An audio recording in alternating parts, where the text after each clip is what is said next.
Assalamualaikum warahmatullahi wabarakatuh. Apa kabar sahabat Al Tutorial? Semoga baik-baik saja. Oke, kali ini kita akan membahas foto wedding. Dimana saya sebagai fotografer di kampung terkadang banyak masalah yang saya temui ketika memotret. Ya, salah satunya seperti ini, terkadang pelaminannya warna-warni, maklum lagi tadi kampung.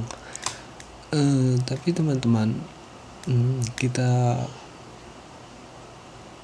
harus bisa mengkondisikan.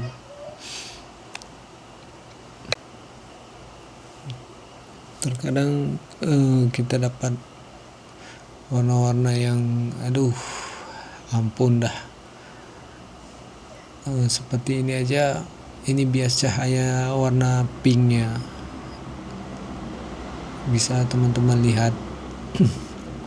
Di sini saya tidak menggunakan flash teman-teman, saya pakai 50 mili 1,4 ini.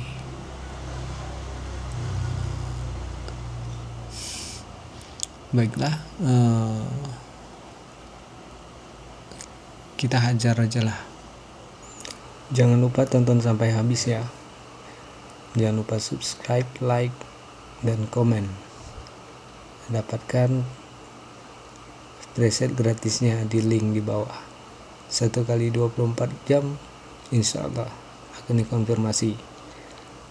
Terima kasih sahabat All Tutorial.